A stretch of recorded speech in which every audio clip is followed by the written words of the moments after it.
Game 2, NBA Finals, Phoenix, Arizona. Your Suns win by a total of 10 points over the Milwaukee Bucks in a game in which, from inside the arena, at least how I saw it, they didn't look like they played exceptionally well. They looked like they were having a hard time navigating some of the adjustments that the Bucks threw at them, and the Bucks were pushing the Suns into the game plan that they wanted to. But guess what? The Suns play a championship level style of basketball. They can beat you in numerous ways. And tonight, it was with the 3-ball. I'm not going to verify the stat. I just saw it on Twitter briefly while walking around after the game, but I believe the Suns scored the second most ever 3-pointers made in an NBA Finals game with 20, behind, I believe, only Golden State's 24 a few years ago. Again, this is a team that is deep, that has the ability to beat you in so many ways. And tonight in Phoenix, they did it once again. Welcome, ladies and gentlemen, to the Suns Jam Session and Suns Solar Panel Podcast. My name is John, a.k.a. Darth Voida, and I just want to give a shout-out to everybody who was at the game tonight. All of the different Jamsters who came up and said hello, seeing Flex from Jersey, seeing Justin and Paul from Fanning the Flames, Dan Duarte from the Coast to Coast podcast, all the Jamsters who came up and said hi. I know I'm forgetting so many of you, but it was so much fun being at this game and watching this team win and take a 2-0 lead in the NBA Finals. I'll do my best to talk through this one. I was screaming and yelling like an idiot because I am an idiot. And I'm going to bring in my fellow idiot, somebody who's tromping on Doritos over there. What's up? That's Matthew. How you doing, bud? I'm doing great. Yeah, thanks for all the Jamsters in the bathroom, too. 2 of them that notices me. So it was great, man. What a great game. Thanks to your mom, Mama Voida, bringing us to the game tonight. Last row, you can tell all our voices are probably gone tonight. But it was incredible, man. I couldn't ask for anything else. Yeah, we were screaming from the last row, thinking that they could hear us down on the court. And you're right, it was awkward. Every time you go to the bathroom, someone would be like, "Oh, hey, what up, man? Voida, Lissy, some chance this pocket strike. I'm holding it." It was either when I was a cam girl, or else from this podcast. So. It's either or. It's one of the two. So, welcome. We saw again. Saul was there tonight. Saul, how you feeling? How's the voice, my friend? Oh, my voice is fine. Yeah, I was good. I didn't do a lot of screaming. I think I had a little bit of a nervous energy tonight. So, I was expecting to go there in work mode. And so I never really got hyped up like that. As you can see, I was wearing this at the game, so I wasn't even in Suns colors. So it was a last minute change of plan. So, I mean, I was more observing than I was cheering and leading them on. But everybody else where I was at, they were doing just fine in replacing me. I'll tell you another guy who's going crazy. That was Greg Esposito. Espo, let's hear that voice, man. I know it's not 100%. 1, 2, 3. I'm going to be doing that in my sleep tonight. That was fun. It didn't really impact Giannis that much by the end, but it was still fun to do. Unlike Saul, who was living the fancy life, I was up in the nosebleeds where my people live. Lakers fans would tell you, act like you've been there before, okay? Well, I am acting like I've been there before. The very top row of the arena. This wall here, if you're watching us, I had the wall of section 214 right there as well, and it was the best damn seat in the house. I loved it so much, Voida, that I'm going to ask you, literally, I'm not kidding about this, to paint a picture of my view from that based off of the photo I took. That was how much fun I had. Bucket list item checked off. And thank God they got the win, because I realized I had opened my mouth last episode and insinuated I was a jinx. And if they had lost, that would not have been a good thing. Well, you weren't a jinx. None of us were. The Suns were 1-0 with all of us in attendance at the same time tonight. And Espo, you don't have to send me a picture of what your seats look like, because we had the same thing. I literally could touch the roof of the stadium. It was right there. They had like a Wi-Fi thing right above me and some pipes. And if I went like this, I would hit it. And I was like, oh, shit, I probably just knocked off somebody's Wi-Fi. So, I mean, we were up in there. But again, best seat in the house. Yeah, we had the the fire sprinklers, and the guy next to me kept pounding on it. And I'm like, he's gonna set these things off. Like we're all gonna be wet here, like Book in a second, because he's pounding on the sprinklers up in the rafters. But man, it couldn't have been more fun. There's some things to definitely work out after game 2 if you're the Suns, but look, they got to go 2-3 the rest of the way to win a championship. At worst, 2-3. It's crazy to think. So, as Espo mentioned, plenty to talk about on this edition of the Suns Jam Session and the Suns Solar Panel Podcast. If you're watching along live on YouTube, please subscribe. Smash that thumbs up button. Lets everybody else know this is the best place to watch Phoenix Suns content while you're here. If you are along in the Super Chat, you can donate and try to get us to some flights to Milwaukee to Game 4 to maybe close this thing out. Who knows? I don't know. But you can be. Who knows? That's big over here. But that's a possibility, okay? That's a possibility. Sure. I think they accept cheese too, man, to get over there. Cheese or chalupas that are half eaten, and I will continue to eat throughout this entire podcast. You can become an elite jamster or a flaming baller by clicking the join button or following the link in the description. Again, if you're listening on the Bright Side of the Sun Podcast Network, please subscribe, rate, and review. You guys going to be chugging with the fellas tonight? Yeah. I got one more in me, I think. You got one more in you? I got one more in. I got water after that. Oh, is that a Diet Coke? All night. Yeah, what are you drinking, Espo? What are you doing? It's a Coke Zero. Let's see if I can. You're crazy. So, chugging with the fellas, Saul, you're going to have to entertain the folks while we're making the chugging sounds. 1, 2, 3, 4, 5, 6, 7, 8, 9, 10. That's a lot more pressure than I thought. All right. On that note, ladies and gentlemen, let's talk about this Game 2 victory over the Milwaukee Bucks for your Phoenix Suns.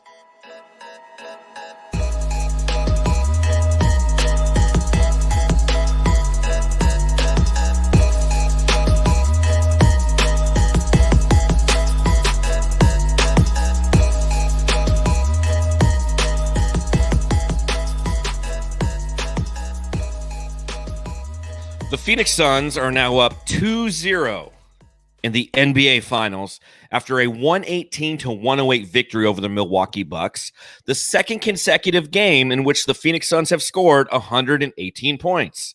And they did so in a very different manner than they did in Game 1. Going around the board, let's just start with Saul because he's got the smoothest voice tonight. Tell me what your initial thought was after watching that first quarter in which the Suns made 9 field goals and 8 of them were from 3. A little bit of fool's gold. I felt like, okay, well, this is good, but it's not sustainable. So I was a little bit nervous, but I don't know. There's something about this team where I just feel like they just kind of work themselves into a lather, and then they just start going, and then they're on like kind of like this high level cruise control.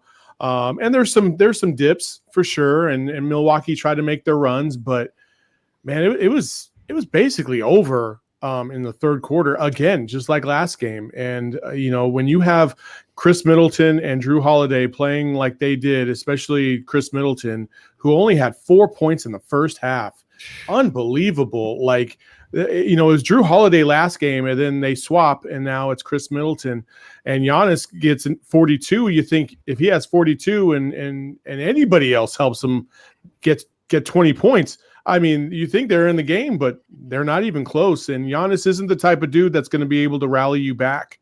He needs to be close, or he needs to be ahead, because he's not hitting those dagger threes to keep you in the game. That's just not his game. So Chris Middleton and Drew Holiday have been off. That's also been because of the defense that the Suns have played. So my biggest takeaway was how ineffective those two have been so far in this series, and I was happy to see it continue. Yeah, I mean, you look at it, Giannis had a historic third quarter in terms of the way he played, and it still wasn't enough. Like, he came out and he proved he's good to go, but none of his supporting cast played as if they were. And kudos to the Suns defense. Look, they know Giannis is going to get his. There's not a lot that you're going to be able to do to stop him, but if you can stop the other two out of their big three, you're going to be in a good position. And that's what they did the last 2 games. They got to keep it going. It's going to be tough, and it gets much tougher with Torrey Craig's knee contusion. With the way they had to help him off the court, I cannot imagine that there's any chance he plays in game 3. And that means we're now in emergency mode. It's an emergency shelter mode at Kaminsky Cove because Frank Kaminsky's going to have to get some minutes now. There's no ifs, ands, or buts about it. He's going to have to if they want to play big at all. Yeah, and honestly, you don't really want to see Frank too much, but you want to see a lot of Cam Johnson. But you're right, Frank is going to get a lot of minutes, or maybe a lot for him, which would be like 8 minutes a game. Giannis, if he's shooting, I mean, he scores 42 points tonight. But when you're watching the game, you're just like, yeah, let him get away with it. He got to the line 18 times. I mean, 18 attempts. So John and I were talking, and we're just like, it's kind of a makeup from last game because I feel like the only thing the Bucks had on Twitter was just to go after the refs and how many free throws they didn't have. The Suns didn't shoot more than 10, or did they have 12 or 14 free throw attempts? But the first half was like nothing. They had 6 going into the final 2 minutes when they became hack-a-McCann. Yeah. So, I mean, they did not get to the line. So, I God bless Craig. Hopefully nothing happens because honestly, he's been a big factor in this series. The last series, he's going to play. He would play a lot of big minutes this game, but 8-2. I feel like just getting that dunk against Giannis again, it happened in the first quarter, really kind of gets him going. I mean, offensively wasn't really there, but defensively he did a freaking really great job. I know 42 points looks like a lot, but everything that he was giving up to Giannis and even the other guys that were guarding him, even Jay Crowder, it was difficult shots for Giannis, and he made them. And it looked like kind of like the old Giannis. And the Suns, they pulled it off, even with the old Giannis coming back to score 42. Yeah, I think, when you look at how are you going to beat this team, when they come out and, the Bucks did what they wanted to do in that first quarter. I feel like that was the adjustment quarter. And essentially what they did is they took away the mid-range from the Suns. They closed off the interior and they said, hey, you have to shoot threes. That's what the Suns did. They shot threes. They made 8 of them. Mikal Bridges had a really hot start. And on the offensive end, they were going to attack with Giannis, and you saw that all night long. And as the night continued, again, you mentioned it, 42 points from Giannis, 11 of those coming from the free throw line. But when he doesn't have the support around him, again, that's what Bucks fans are going to have to lean back on and question. It's like the Suns have such a complete roster that they have the capability to sustain the runs that the Bucks were on. Because, I mean, tell me if I'm wrong. After the first quarter, you're sitting there and you're like, you know what? The Suns team feels like they should be down a ton. They're down 3. I agree. Absolutely. And that's kind of the reason why I feel like this Suns in 4 chant, I feel like I'm not going to poop on anybody's parade. You guys are all excited for sure. And everybody in Suns Nation is excited. But the Suns in 4 chant, I'm like, okay. Well, I could easily see, based on how Milwaukee has played and the amount of shots that they have missed, how going to Milwaukee will solve some of those issues, and give them the boost that they need to be a little bit more competitive in these games, and maybe even have a lead in the fourth quarter. I could see that, and I'm not going to dismiss them as some bottom feeder East Conference team, because they definitely are not. All you need is Chris Middleton to give you freaking 15 points. Yeah. And they're right there in the game. And he could barely even, and he will in this series, especially going back to Milwaukee. Like, get ready for that game where he goes 11 for 17 from the field, gets to the line, and he scores 40 on you like it's nothing. But the problem, like you were kind of mentioning, is like, okay, but once they get past the big 3 of theirs, then who's going to step up? And they need that one more person off the bench to help. Connaughton's not, producing. Connaughton was the only one who did produce tonight. He went 4 for 9 from 3. But outside of him, there was nobody. But you need more when Middleton's not producing. You know what I mean? Mm-hmm. Like, and then Bobby Portis didn't do anything tonight. Yeah, it's gross. It's terrible all the way, 1 through 8 for them compared to the Suns, where, Mikal Bridges drops 27 on you. You're like, I don't know what we're going to do tonight, fellas. But that's the thing. It's pick your poison with this Suns team. Okay, so first game, it was a steady diet of mid-range jumpers from CP3, from Devin Booker. Sorry. It looks like they let him out of the old folks' home. Drinking Dave showed up. I love that hat, though, man. That is gangster. This is an old folks thing, man. I got the whiskey on the rocks. Where did you get the hat? 30-year-old hat from my dad. Wow. My dad was a huge Suns fan. And he had the Suns room. He had all the Suns memorabilia. He gave me half the shit that's behind me. That the pennant right over my shoulder here, that's from my dad. He got that signed by the 93 team. Wow. Oh, yeah. No, the last time the Suns were in the finals, I got shit all over my office from that. Wow. I don't think it's shit. I think it's some pretty cool stuff. No, this That is- right yeah, it's here, awesome, whoop, man. turn it wrong way. That's Charles Barkley hitting a shot over. Look at who's in that picture. Michael, MJ, Jeffrey, Grant, Jordan. DJ. Wow. Damn, man. Looks And like if you- Book tonight. If you keep going over a little bit more, he's got a corduroy couch. Yeah, that's covered in plastic. Couch lately. I'll tell you that. Gosh. No, the foam fingers even from back in '93. I'm pretty sure. No, Yeah, I this got is some. I got that foam finger last week at the doctor, so it's all good. Late night, Suns more lunar old man panel. talk. I'm Yeah, 40. I needed one. Got that them big. hemorrhoids too, huh? Yeah. Uh huh. Hey, wait till you're Good thing. 50, man. Hey, Hey, look, Mm. let's go all the way. You know.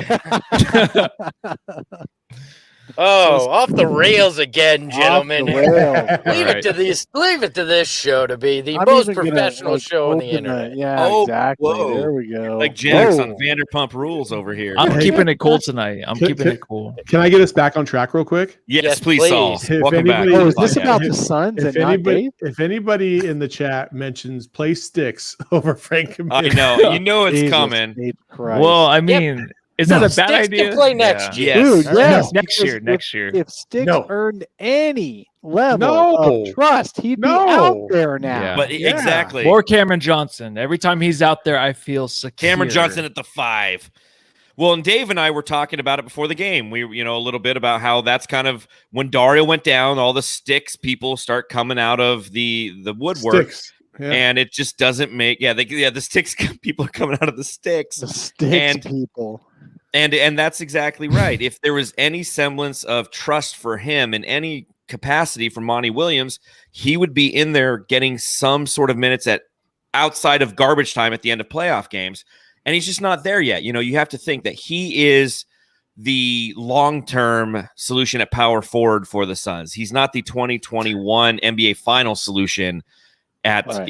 at Why center. are we spending time breaking down Sticks? We're Because up we- 2-0 in because the we lost NBA Finals. Torrey Craig.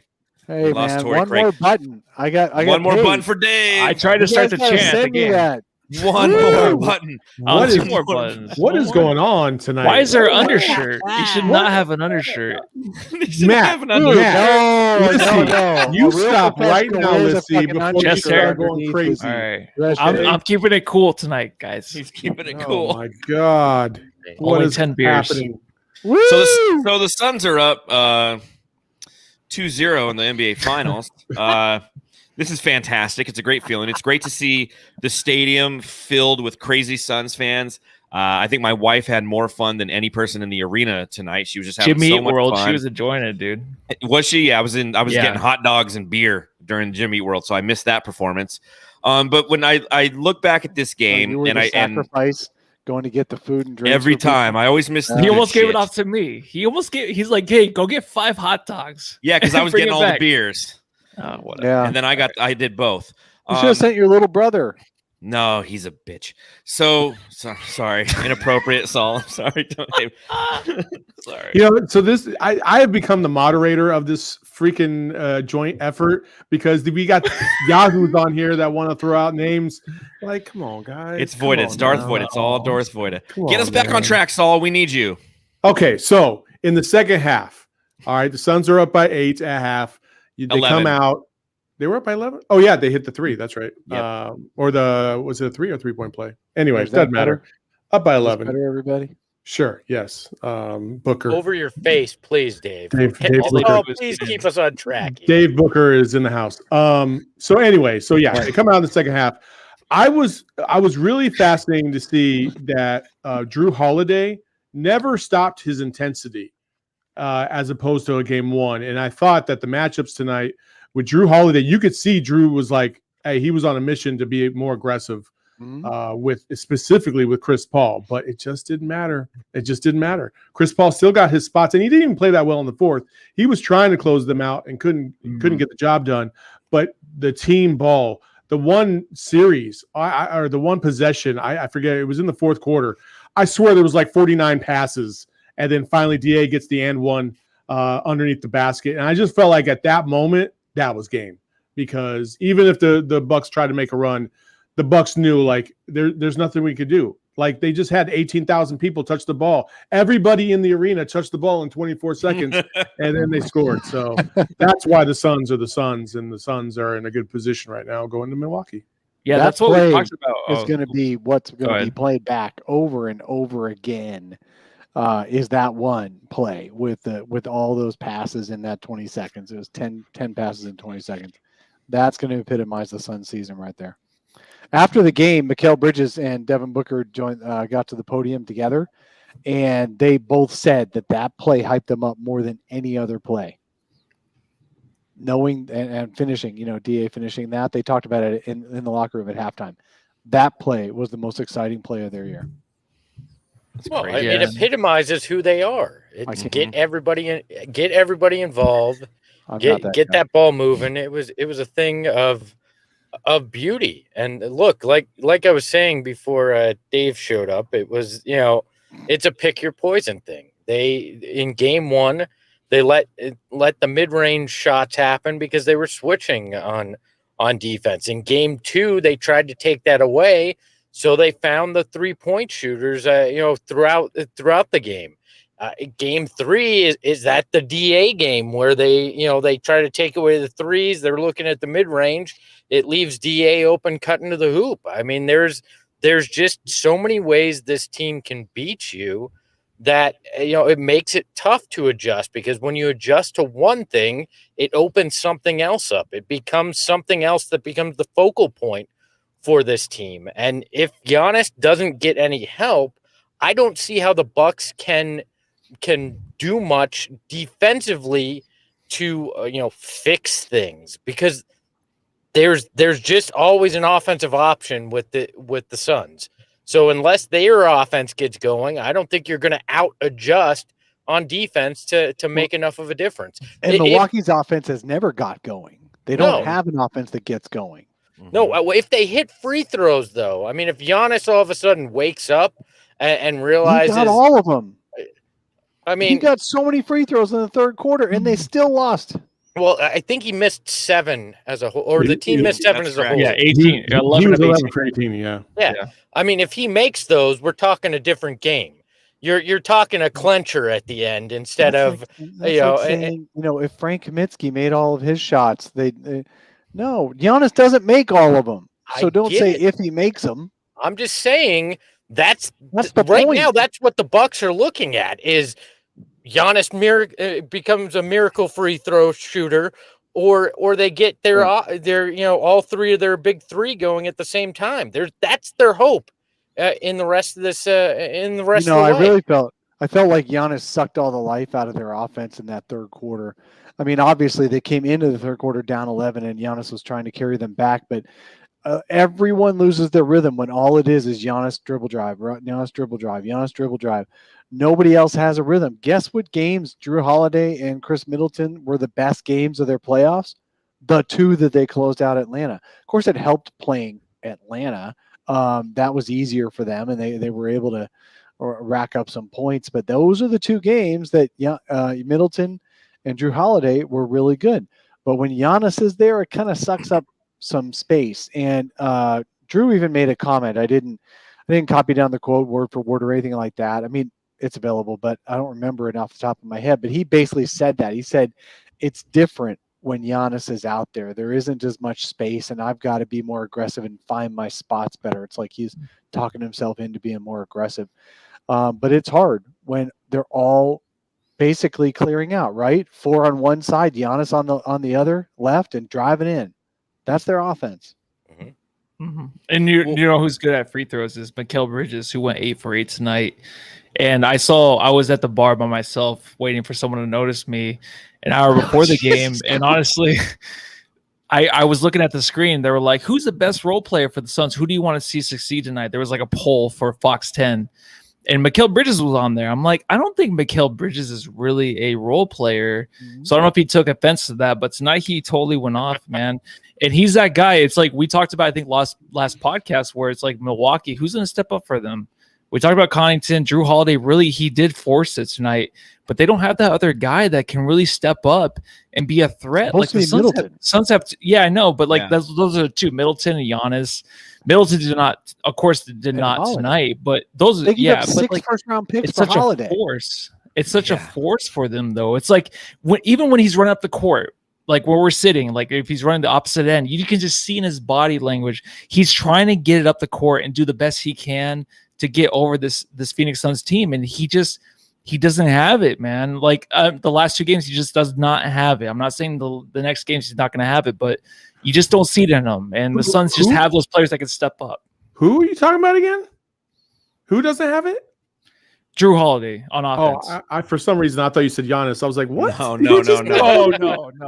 Just I'm talking about the third guy, and the Suns have like the 10th guy really that can step up and score big. I think exaggeration there, but you know what I mean. I think Drew tired himself out as well. Well, I think him trying to guard Booker and CP3 basically by himself. I think that's why his shots were not falling earlier in the game. And then that's why you saw him make a concerted effort to drive to the basket and try to get some bunnies, because there was no other way he was going to be able to do it. He was just too exhausted. It's too much for him to try and take on, and that's going to affect both him and Middleton. Booker and CP3 are built for this. Like they just are. Whereas Chris Middleton and Drew Holiday, as we're finding out, might not be. Well, and you look at the difference between these two teams, and two of the points that everybody just hit on. For Drew Holiday to try to create defensive intensity consistently throughout an entire game equates to him not being effective on offense. And when Giannis Antetokounmpo tries to put a team on his back, it's not effective because everybody stands around and watches Giannis, because the way that he scores his points isn't versatile. It's him dribble, go to the rim, dribble, go to the rim, get fouled, slow down the game. He went 1 for 5 or 6 from 3, and everybody was begging him to take those shots. And again, I know that he dropped a 42 spot, and it'll be interesting to see what the advanced analytics have on when those points came, when DeAndre Ayton was on him. But he made some tough shots that DA forced him into, and you know, you tip your cap to him, because that's what you want to do, is to take those tough turnaround, fall away, 11 footers. And he was doing that tonight. And then you look conversely, you look at the Suns. It's a team that moves the ball around, and you both, many of you talked about it, about how the most important play that the team felt was when it was just ball movement. I've said it numerous times throughout this season. I think that this team reminds me so much of I think it's the 2014 Spurs that beat the Heat, that just were so good at defense and just so good at ball movement, and just kept tired you out with how much they passed the ball. And this team did it again tonight. Another 26 assists on 43 made shots, and you sprinkle in the fact that they made 20 of 40 threes. This is not a three-point shooting team, but we can beat you with the 3 ball. We're not going to do it every game. We don't rely on it, but it's another aspect of their offense that was a plus again tonight, and that's how you win the game. You win by 10 easily. Tell me you guys weren't having a good time. Tell me, and it got close. It got down to 6, but you always felt that this team was in control, because we're not as one-dimensional as Milwaukee has proven themselves to be, because it's Devin Booker stepping up and hitting the huge shots, but Mikal having the ability to get to the line at the end of the game and hit the free throws, and having DA down low when we need him on those and ones, and having CP3 hit those mid-range. I mean, there's just, again, it's a pick your poison with the Suns. And I'm with you, Saul. I don't know if Suns at 4. Do I have freaking sour cream? Yeah, I have sour cream. That's what I've been looking at for like freaking 5 minutes. I've just been staring at that and laughing. I'm That's like, why I don't have a listen, mustache. Listen, a happy time on his face right now. Let's call it sour cream. Listen, I'm eating Taco Bell during a podcast because I'm the real MVP. Let me stat Dave to get out of this embarrassing moment. Oh, how convenient. Okay, so here's a stat me. According to ESPN Stats and Info, Devin Booker and Chris Paul have combined for 113 points in their first 2 games of this finals. That is the most by a starting backcourt in the first 2 games of any finals since starters were first tracked in 1971, bitches. Jeez. I like the end. Yeah. Jeez. I don't think. That I is don't. insane. I don't Drop a think. button for that one. I don't think ESPN ESPN said Stats that at the info end. Though. tweet did not have the word bitches in it. I added that to make it my own. By the way, can we never transition from you talking about sour cream on your face to stat me, Dave, Yeah, that was ever again? incredible. We Thank should you go very after, much. right? Epic. Yeah, fail. right I after. never, please, Well, never. Wood Look, already got statted, but anyway, I mean, look, so look how 113 points in the first 2 games of the finals. This is when Golden State went to 5 straight with Steph Curry and Klay Thompson. How have they not scored 113 points in the Well, first this 2 is games also of any the of those duo. 5 straight finals? This is also the duo that we talked about in the Western Conference Finals that went 10 for 40 and then 13 for 43 or something. I mean, Yeah. look at how no. yes, Oh, so the no. world is over. Yes. It's all burning. Look at what they're doing in the NBA Finals, ladies and gentlemen. Yeah. well, and I Devin did Booker. get a little frustrated when I'm sorry. Go ahead, Matthew. That was No, Espo. that was Espo. That was Thank you, though. really? Thank you, Yeah. though. Oh, never mind. Wow. That's a deep voice. I did Oh, get a little boy. frustrated when Chris Paul was That going sauce ISO hits ball extra in that hard. fourth quarter a little Yeah. bit. Sorry. All right. Anyways, Sometimes Matthew, it's go a little ahead. too much hubris. Look, props Yeah, to Devin maybe. Booker. He hit 7 3-pointers again tonight. He can never do it in the regular season, but has done it twice in the playoffs. So, and That's I okay. actually thought they should have gone to him more there in that fourth because he had the hot hand. And I don't know if it was because the Bucks were playing such close defense or what, but I thought they should have fed him more even. We may have seen a couple more out of him there, but he was so great in what he was able to do offensively tonight from long range. And again, he's not traditionally your 3-point shooter on this team, but he did it because it was what was available and came through tonight. Impressive. Well, and Matthew, what were we saying to each other in the fourth quarter when Chris Paul kept turning the ball over? We're like, let Devin Booker. It was 4 turnovers. And let him keep being the primary ball handler because it was a Devin Booker game, and he had the juice tonight, right? He ended with how many points, Matthew? It was 31, but it seemed kind of easy for him a little bit. Like he was just so comfortable. So the first quarter, Chris Paul always has to get those nerves out. So I don't know what that is, but Booker in the first quarter should always have the ball. This fourth quarter, usually like Chris Paul cooked it up last game in the third quarter. He got really hot. The fourth quarter, though, tonight, it just seemed like, Paul was like kind of throwing the ball away. I'm not getting negative, but there was 4 turnovers in the fourth where he just kind of just stopped the dribble and threw the ball away. And Book just seemed relaxed. He seemed like he knew what he wanted to do. So we were saying back and forth, it's like, Book had the ball, man. This is his team. He can close it out now. He just has that look. He has that feel right now on the court to where I trust him just as much as Cameron Johnson, and he's closing the game out, man. Yeah, Chris Paul had 6 turnovers for the game, and I felt like it was even more than that, but they only credited him with 6, and that's the most he's had in almost 3 months. Jeez, another stat me, Dave. It's scary. He has guys to back him up, though. So, but again, that's the beauty of this team is their depth.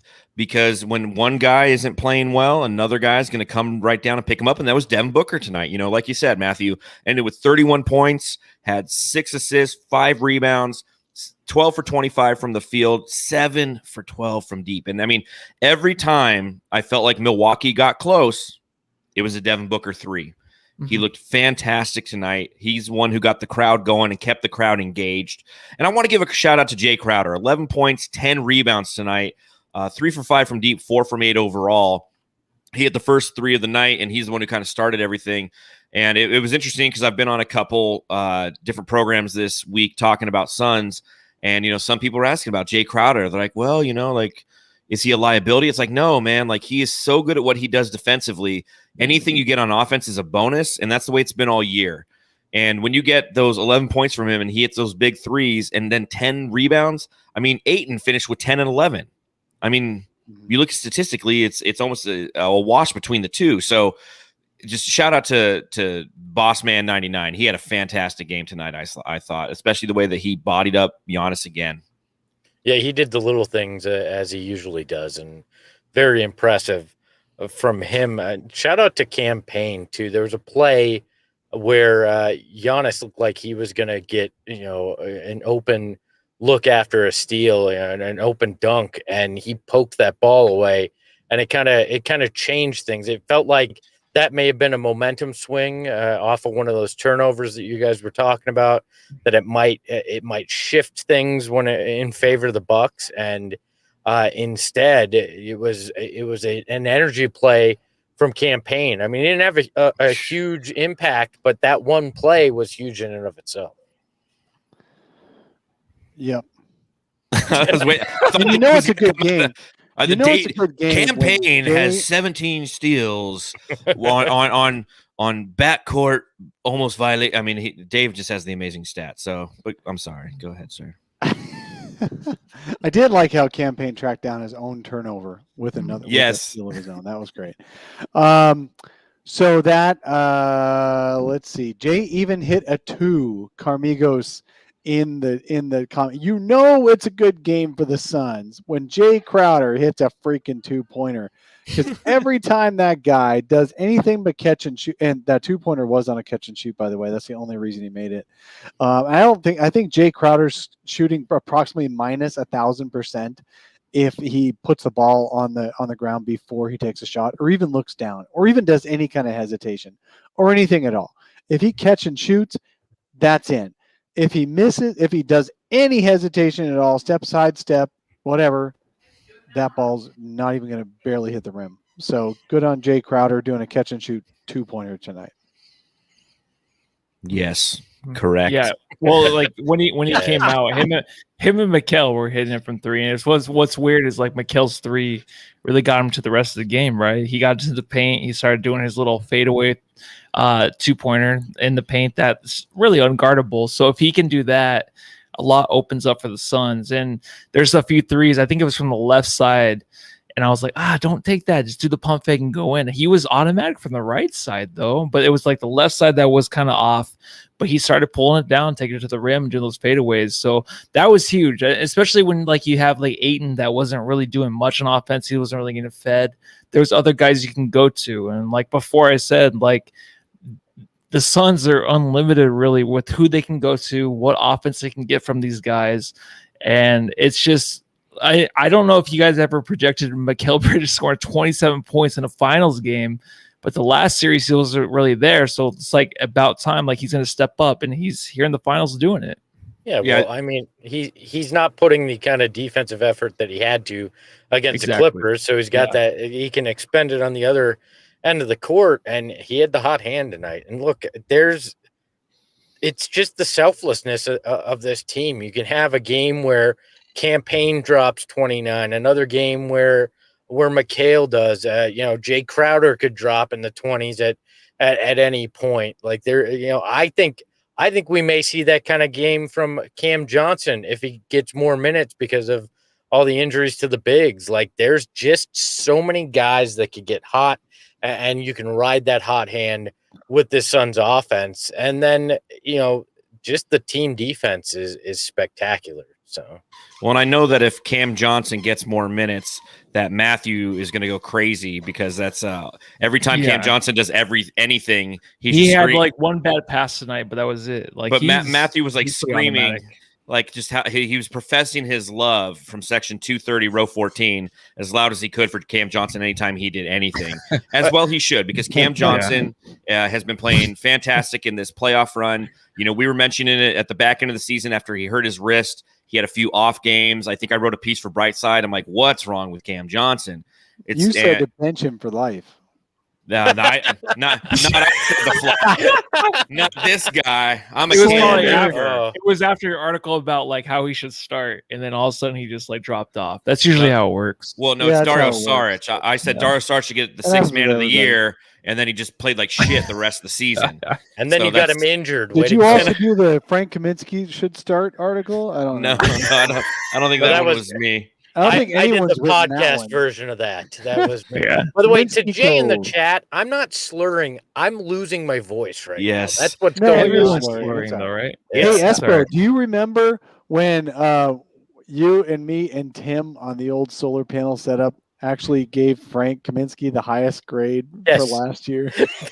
Yes, but the whole premise was the guy who's exceeded your expectation. Like Yeah, it I was know. based on But we still get crap expectations. for it. We gave Yep. Frank Kaminsky the highest grade on the team because the rules for the grading was how much they exceeded expectations. And all of us thought Frank would be released in training camp. By the way, we may need Frank to be the best player in a few minute stretch Look, again. there's a at some sign. There's a point, so. sign that I was watching for that tonight. Frank did not play until the second half. Mm-hmm. If Monty really wanted Frank to be that backup, man, Monty really pulled a fast one on us, didn't he? He did a press conference where he said, Frank is really good, and then Abdel, Nate, or Dooley, he's pretty good in the post, and he can defend it. I mean, I was like, what? And I put something on Bright Side going, excuse me, I don't think that's going to happen, but here you go, guys. Here's the quotes. And I just I was very happy to see that they just stayed with Jay. And I tried to get a question in when they were talking to Jay earlier tonight, but I didn't get a chance to because all these freaking national people are taking up the question time. But anyway, Jay didn't even get the right question asked of him, but that would be, when did you know you were going to be basically DeAndre Ayton's backup? And Jay had 10 rebounds in this game. So Yeah, good for He him. did. You can see him battling down there. It's tough. I feel like this whole playoff series or this whole playoff run, including this championship run, it's just like who can get the rebound. It's a lot of it's team rebounding. So him down there means a lot. And even last game when I think he scored 1 point, right? Even then, it's just like even all the podcasts I listened to is like he still had a great game. He did defensively. He's always there. That's why I always want him in the starting lineup. Who cares if he goes 0 for 7 from 3? He does a lot more on the court than people realize, and he helped the Suns team tonight. Well, you look at overall offensive rebounds, and the Suns were killed on the offensive rebound. I mean, they had 11, but there's 18. Most of that was the first half. Yes, correct. And then Torrey Craig getting hurt. I think we'll talk about adjustments here momentarily. You did say that Frank Kaminsky, you thought that he'd be released in training camp. He was by the Kings, and then the Suns picked him back up. But the guy that he'll be backing up, let's talk about him real quick. Ayton Watch 2021. It was 10 points. It was 11 rebounds. It was 4 for 10 shooting, 40% from the field from DeAndre Ayton. It was and in 42 minutes played. So he put the minutes in, and you knew that he was going to be the focal point of the Bucks' defensive, attack, if you will, on the interior with both Brook Lopez and Giannis in there. They collapsed on him numerous times. What'd you see from DA, and what do you think that he does moving forward to kind of, swing the pendulum back in the other way? So we didn't get a chance to talk to him. I don't remember. I don't think so. No. But basically, he had a bad game. He'll tell you he had a bad game. He was met at the top on he was trying to go for a couple of dunks and and he was met at the top. He's used to being met at his waist because he pulls the ball down, and they're always grabbing at that. Then as long as he gets the ball over his head, he's usually not contested there. So I think he was a little surprised on that. He was surprised that the Bucks basically sunk into the paint. Their entire defense sunk into the paint tonight. That's how the Suns made 20 out of 43s, because the Bucks defense was all about opening that up and daring the Suns to make them, and they did. So it's pick your poison. You guys were talking about it when I just got jumped on here. It's pick your poison. The Suns barely made any threes in the last game, and then the Bucks made most of theirs. Suns won. Now the Bucks said, nope, we're not going to give you the paint anymore. Ayton's not going to get 22 and 19 on us or 20 on us. Great. Okay. We'll just make our threes, so it's just so easy for these guys, for these Suns to figure out how to win. Big props to Mikal Bridges for doing well in this game. And, basically Mikal, you mentioned earlier, Matthew, you don't see him as a role player. Talent wise, he's not a role player, but mentality, he really likes his role, just like DA really likes his role. And, next year will probably be the year that'll be like DA's was this year, where Mikal grows even more into his own player. But right now, he needs the rest of the guys there to take attention off of him, because he cannot really create his own shot. He can get to a couple of spots, and he's added a couple of spots on the floor that he more so than he had a year ago. But he's still really dependent on not being a defensive team's focus, and that's okay, because he's excelling in that role. DeAndre Ayton excels in the role. The guys who are not role players, there's only two of them on this entire team. It's Chris Paul and Devin Booker. Look, in terms of DA tonight, I think he was in his head. It just seemed like one of those games where he overthought things, complained a little too much. Didn't want to get in foul trouble either. Yeah. Well, I think he's certainly hyper aware of that now with Dario Saric out, but it felt like he was complaining a little bit too much. Just love that. I heard, I obviously didn't see, we were all at the arena, but I heard there was a clip of Monty talking to him that ABC had, where he basically told him, leave the past in the past, focus on getting the little things, do the little things you do well. And then that was where Hakuna Matata. Ain't no wonderful worries. phrase. But It ain't no passing craze. It's our bomb for you. You and I look like Pumbaa. They look like Timon, so it works here. But I think Basically, that Monty did Timon to DA's Pumbaa. yes, All right, but I think it got him Actually, to DA's focus, Simba. right? Oh, that's perfect, isn't it? DA being Simba. Simba. Wow. It is time. Remember Anyway, who sorry. you are. Espo, please. You're my son and the one true Sorry, king. Espo. Espo, you must take your place in the circle of Espo. life. Before I paint you, continue. Espo's Rafiki. Go ahead.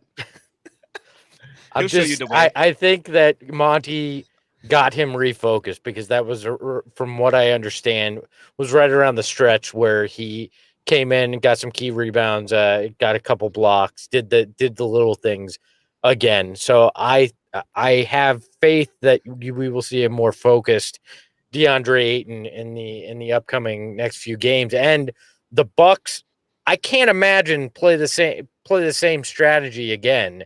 I mean, maybe they will, and just hope the Suns don't hit from deep, but it does not seem like that was the best strategy for them, because again, same result as they got in game one. So I probably wouldn't quite do that again with DA. Matthew, what did you see from DA's body language? First of all, thank you, Lauren, for that's a friend of mine, I think. Yeah. $10. Thank you very much, man. Honestly, DA, we weren't the biggest fans, right, tonight, John. I mean, he was okay for a little bit, but defensively, he got the dunk on him. Then he turned it on. Anytime Giannis wanted to take it in the hole, he was there. He was a barrier.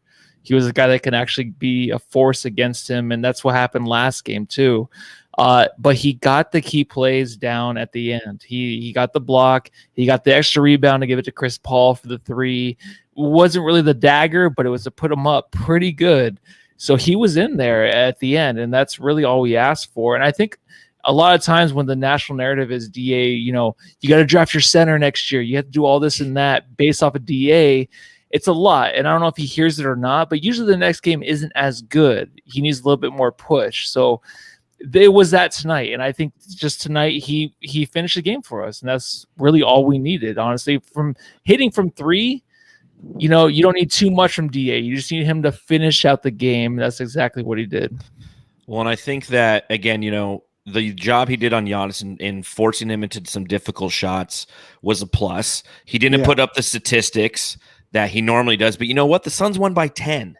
And he had probably one of his statistically worst games of the playoffs, and they still won by 10. Exactly. But I still want the to box look at, score. I But if you look at the way that how- he played his game, Mhm. Giannis plenty of times would take it to the rim, especially when he was coming off of the left block. When he was driving right into the lane, going up against DA, he'd go up, DA was right there, and he'd have to pass out. And you kept seeing that time and time again. So again, that shot deterrence of DA was another That's what plus DA doesn't performance. get credit for, is the shot deterrence. It's like it's that They- great statistic They that doesn't were exist. floodgating in the first quarter, and DA's like, I can't get into foul trouble. I got to let this happen. They were just crashing constantly in the first quarter.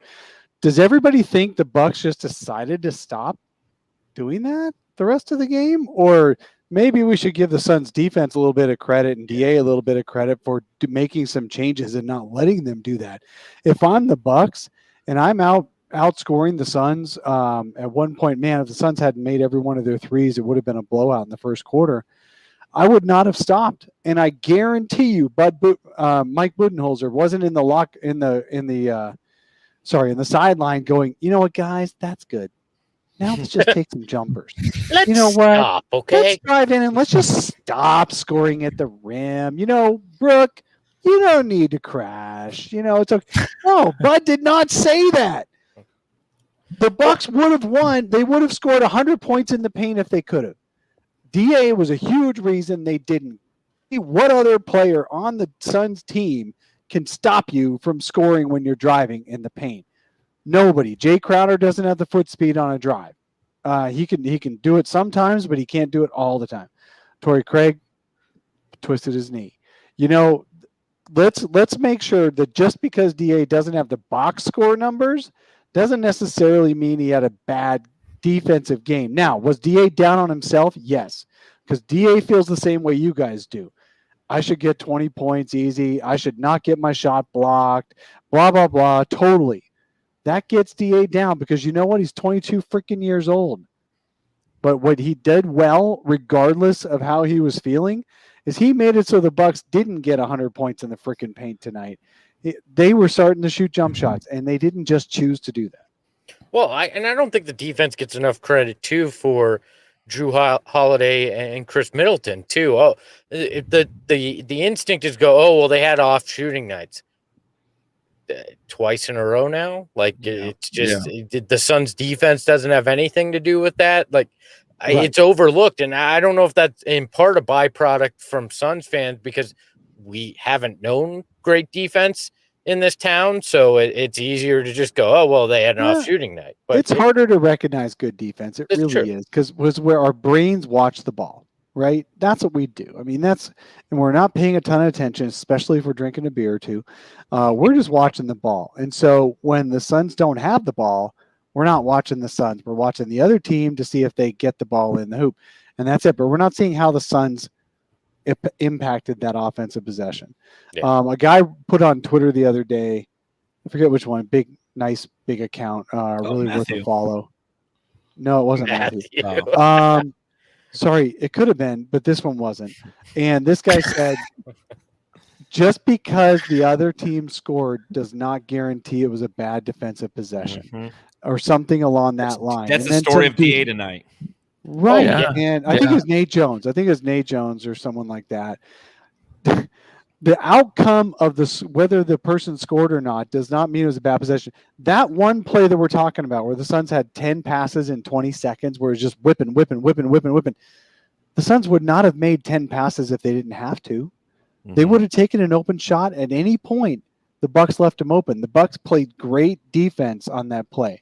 But they ended up, after 10 passes, being stuck with PJ Tucker trying to stop DA on a drive. Yeah, and that's what good teams do. They stopped everything. The Bucks had the number one defense coming in, but all we're going to remember is the 10 passes and the score by DA with the and one. Well, I think the Bucks played really good defense there. Sorry. I was going to say really quick. I think Mikal Bridges early in the game, like DA, kind of got schooled a little bit and kind of got warmed up, but his defense was there in the end. And honestly, after the first quarter, it picked up on Drew Holiday, whoever he was guarding, even Middleton, he was there. And honestly, the 3-pointers that were going down, the 2 in the first quarter, I think that got him going. I think these guys like DeAndre Ayton, DeAndre Ayton doesn't need it offensively, but Mikal Bridges, I feel like sometimes maybe needs an offensive boost to the defensive end. I know it's weird to say, but in a game like this, if he can get that in the finals, that even adds to it because we already know what a great defender he is and in the future will be.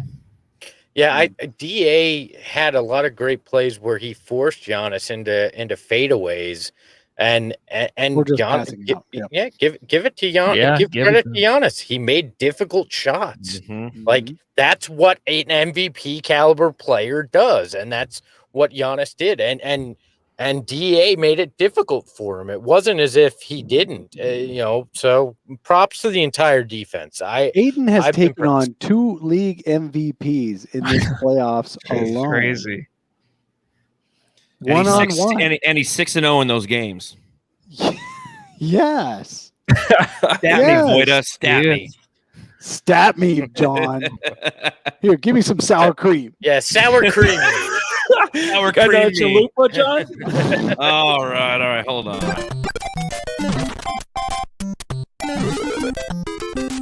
Jam star of the game. All right, this is your reminder if you're watching along live, let us know who your jam star of the game is in the chat, and also hit that subscribe button and hit that thumbs up button. We appreciate it. I'll start with Espo. Who is your jam star of the game? It's Devin Booker. I mean, I'm sure somebody will have a thought as somebody else. I mean, I could see Mikhail, but Devin Booker took control when he needed to. Devin Booker hit the big shots when they needed him to. He did the little things tonight. Even set screens in a couple situations, which I love when he does, because he's like, I'm not even above doing these little things, setting these hard screens to free guys. It's booked for me. What do you think, Dave? I got to go with Mikal Bridges. I'm seeing him in the comments as well. Mikal Bridges, 27 points, playoff career high. Previously, he had 23, and I think those are his only 2 20-point games in the playoffs. And he talked about it a little bit after the game. He said that against the Clippers, he was on offense. He wasn't very good. And he said he got into his head that he just had to get a good 3, just had to get a 3, just had to get a 3. And Etuan Moore eventually went to him and said, look, man, don't worry about where the shot's coming from. Drive in, attack the closeout, get your little floater, but be aggressive with it and do good things out on the court. And don't just stand there waiting for the 3, because Bridges is so used to getting an early 3 that's open. Then the rest of his game just kind of flows from there. That against the Clippers, he just kept waiting for it and it never came, because the Clippers defense was better than the Bucks is anyway, scheme wise. Although the Bucks are better statistically, it's scheme wise. The Clippers had a better plan, and they didn't leave the guys open for 3s. So Mikal never got going because he couldn't get started. And he was just talking about how he just has to attack offensively. He's got the skills. He just thinks in his head that he's got to do the 3-pointer. So it's Mikal for me. 27 huge points, and either 7 or 8 rebounds. That's huge. And then he filled in also. He partially filled in for missing Dario. Matthew? I'm gonna go Book. I recently just watched the movie Rounders. It's a long time coming, and honestly, I was never thinking seen that movie. That's such a good movie. and it was such a good movie. And Pay honestly, this man his money. Matt Damon in that movie was booked tonight, where he was absolutely there for his friends tonight. Those big shots he was hitting, it wasn't even like me in the stands cheering. I was just sitting there. I was just like, oh my God, this guy is on our team. He's our future. Like, it was unreal. I couldn't even cheer. I was just so astonished by how we have this guy. And I tried to cut off the voice crack right there, and it didn't happen. But, This guy. I love him. Hey, Booker's voice actually cracked in the post game Western Conference with Rachel Nichols. So props to him going out the Booker beard. But anyways, he's the guy. He's the guy for sure tonight for me. Who's Rachel Nichols? Yeah, I don't know anymore. I don't know why I mentioned her name. I'm sorry. No, Jeez. it's fine. Awkward. Well, and Sorry. again, I think that if you're inside Dating this, yourself. if you were inside the stadium tonight, it was definitely Devin Booker, because anytime the team needed those points, and if there's any opportunity for the Bucks to get back in the game, it was Devin Booker who slammed that door shut. And Matthew and I were standing right next to each other, screaming like idiots, Touching each other. What? Shoulder to shoulder. Yeah, yes, shoulder to shoulder Yeah. is how we were touching each other. That Correct. gives a different meaning to go home and love your family. All right. Wow, he is family. Matthew, I know. it's your brother-in-law. Gotta do Is what your I gotta sister do. between you guys, or No, She was on John's side. I think we killed John. My poor wife's throwing up right now. God. Is she really? I knew she would. She Get her would, a hot Matthew. dog, dude. I told her. On beer 3, I Hey, was it's like, nice to oh, finally shit. meet her tonight. Tell her I said hi. Yeah. She hung in there like a champ. Oh, she did. She was partying. She's had a good time. She whipped me in the eye with that towel right in the eye. 5 minutes left in the fourth quarter. I'm like, what you guys enjoy is your own business. Yeah, All right. Did you pull the Booker where you just fell down and clasped your face for 5 minutes? And then I did a Booker from last year's. I just put a mask on and just dealt with it like a man, dude. But Devin Booker did everything. And Matthew and I were talking during the game. Like there were some possessions that were bad possessions for the Suns, and Devin Booker bailed them out with a money 3. Mm-hmm. And he I was think 100% tonight, man. He God, was perfect. So good. I don't think there was one bad play out there for him. It's just unreal. He looked great. But I'm going to agree with Chris J in the chat. He says, to Mrs. Voida for bringing the jam session to the game. Thank you, Mom, for buying us tickets and being there with us and experiencing with us. That was so much fun. I love you to death. It was absolutely fantastic. And you got to meet all these good-looking gentlemen below me on the podcast right now. For those of you who are watching, if you're listening, they're to my left and my right. Sure, why not? Whatever, just wherever you picture us. The other side of Matthew. But that being said, game 3 is coming up. It's going to be a Sunday game, so now we have a couple days in between the next game. It'll be 5:00 on Sunday. Real quick, what adjustments need to happen? I think the Torrey Craig is going to be the biggest kind of story because we're really starting to deplete that front line now. DeAndre Ayton behind him. It's going to be Frank Kaminsky. It's going to be interesting to see what those. Yeah, exactly. It's Lucy. So I mean, we really have to start thinking about that. But what are your guys' thoughts as we move into game 3 against the Milwaukee Bucks? What adjustments need to occur for this team to go up 3-0 in the NBA Finals? Play DeAndre Ayton every minute. As long as he's not in foul trouble, to hell with it. Let's not get into our fate maybe in the hands of Frank Kaminsky. I mean, as much as I love the guy, unless he's out there to give you 6 fouls or all of a sudden – he starts raining threes like crazy for some reason. That terrifies me. And look, everybody that wants to sit there and go, the Suns have the easiest path of anybody. The Suns have faced their own struggles too, and they're facing it here in the finals. And they're going to have to overcome adversity because we're like two injuries away from Mark West having to be activated to play big man minutes in this series. That's where we're at. Or they're going to be forced to just play extreme small ball at this. I give Cam Johnson more minutes. I run DA as much as he can until he's either on the verge of foul trouble or has nothing left in the tank. No more Frank gas left in the Frank the Tank. Look, man, I would play Frank a little bit, but do it like you did tonight. 2 or 3 or 4 minutes. The Bucks are gonna really press the Brook Lopez Giannis front line. They're not gonna stop doing that. So you got to have a little bit of size. It just gets disheartening when you're 6'6" and you're getting out rebounded by these 7-footers, and so I think Frank's gonna end up out there a little bit, and that's okay. We got some land on Kaminsky Cove still. I've been subletting mine, but I do still have some. And I own 2/3 of that cove, and even I'm like, nah, let's not do this. I was ready for some Frank, really angry Frank on press row. I missed that from last year, and but this same Frank Kaminsky, remember he almost got a triple-double for the Suns in a game this year. Once upon a time. The Suns are up 2-0 in the finals. So, you do not play the 20-year-old rookie Jalen Smith. Stop asking. Jesus. But Frank Kaminsky can hold his own for 3 or 4 minutes. Jalen Smith can't play in a regular season game. He's not playing in the finals. But anyway, Frank Kaminsky will get a couple of minutes. And Jay Crowder is going to end up just having to bear the brunt of a lot of this, I think. Cam Johnson may end up getting some center minutes. What would be exciting for me is if the Suns just buy into it and finally let Mikal and Cam play at the same time. Mikal actually made a comment after the last game. We got a whole 45 seconds together, Those guys are like brothers. I mean, you guys have probably seen the little background stories on these guys. They're thick as thieves. And but Monty just flip flops him. They trade off time. So the more Mikal plays, the less Cam does.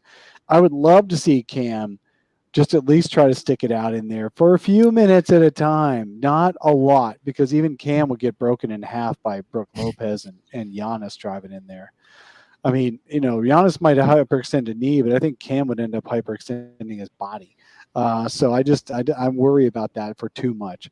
I think that's all it's going to be. It's going to be a mishmash. There's only 11 Dario minutes we had to worry about. 4 of those can go to DeAndre Ayton. So I'll only leave 7. I'm not worried, guys. We're good. It's good. Thanks for calming me, Dr. Dave. Matthew, what do you think? Well, I mean, the Suns, I trust them more. I mean, on the road, the Clippers, that last series, like they closed out on the road, and I had anxiety through their walls, dude, to actually play that game and to go through all of that, and they pull it off in Game 6. That means a lot, I think, just for going to the finals. So I'm not too worried as the road, the fans. I mean, I think the fans in Milwaukee are probably better than the Clippers, but I think it's just that first run or so. If they give up the run to where they're knocking down threes, it might be, this might suck. That game might suck. But if they can just stick to their defense and do all the little things on offense like Ayton does, if Ayton can get back in the game, which I know he's going to, because no one's going to be talking about him until the next game, I think it's going to be a good game for the Suns. And honestly, I think that, I don't know. I hope it's Suns as 4. I want it to be Suns at 5 just so they can come back and win it here. But I just get it over with, guys. I didn't realize the injuries are coming out, man. I didn't. Suns in 5, because I didn't realize how much it was going to hurt me to watch them get the Western Conference Championship trophy in LA and not Phoenix. Like I didn't realize. Billy Crystal was there. That's why Chris Paul did it, right? Billy Crystal. Just for Billy. Well, no, I mean you don't want to come back and take a chance at the Game 7. You don't want to be an elimination. No, just get over with. I want it to be 5. I want to do a gentleman's sweep. I want the Bucks to get their little feel-good win, so they feel like they challenged. I love Dave. You always ever like, let's make everybody feel okay. All right. Well, no, I want to make myself one feel win, okay, please. and I want everyone else to feel okay. I want those guys to accept the title, the championship, the Larry O'Brien trophy in front of 18,000 screaming fans. That's what I want. I don't want us to have to watch it on TV again. I do not care if they get it in Milwaukee, on Mars, I'm gonna in the get middle of the I want ocean. to Give me the damn Larry O'Brien trophy for a day. Got my sunblock ready. Food poisoning for a day. Look, the chat before we get out of here is bringing up Scott Foster, right? Geez, he will be reffing game 3. Game 3 or 4. He'll be doing 3 because the league, if the conspiracy theory is real, the league is going to want the Bucks to win game 3 to at least make this marginally interesting for the national crowd. So if the conspiracy theory is true, Scott Foster is reffing on Sunday night. But then Chris Paul has to sit out then, right? The last game, Suns won. Chris Paul was out. To lose. Let's give Scott Foster his game. Look, let's give Chris Paul his Larry O'Brien. Let's get him in a noogie, dude. Scott Foster, even without Chris Paul, almost cost them that game. That was the Valley Oop game where it took every ounce of everything this team had to walk away with a win. Of the game took 30 minutes to play out because of Scott Foster. Yep. Well, I think that the adjustment that needs to occur going into game 3, if we don't have Torrey Craig, knowing that we don't have Dario Saric, is we need to take Javon Carter and put him on top of Abdul Nader and let them run around the court that way, as playing as one symbiotic person. So it's 3 or 4-11 right there. They can number 4, number 11 on top of each other. Maybe they can lock some minutes that way. No, I'm with 4-11. That great '90s band. Oh, sorry, wrong. Yeah. From Nebraska. 3-11. Yes. Yeah, I know that was the joke. That's the Oh, sorry. Yes. Don't stay home. Just come out of here. Lissy trying to school us Saul. on 90s information. That's 3-11. That's my band. That's my Don't jam. Get me started on 90s alternative rock, okay? I was all about, it was KZZP back then. So anyways. KZZP! Yes, That's 104.7. right, 97.9. Well, no, that was That was KUPD. It's always been KUPD. Okay, you KZZP was 104.7 before they changed it to like the zone or something. I don't know. Anywho, I just want to, before we get out of here, I just want to thank everybody who we interacted with at the stadium. It was great seeing you guys there. It was great seeing Flex and Dan and Justin and Paul and everybody who was there. Cage. Yep. Yes, Ridiculous Cage. I mean, we met him too. Yeah, we ran into so many of our loyal listeners. That's what makes it fun. That's what this is all about. It's about us fans having a good time supporting this team together. It's about my wife dancing around like an idiot, enjoying herself, and then throwing up after the game. Sorry. Yeah, she was twerking.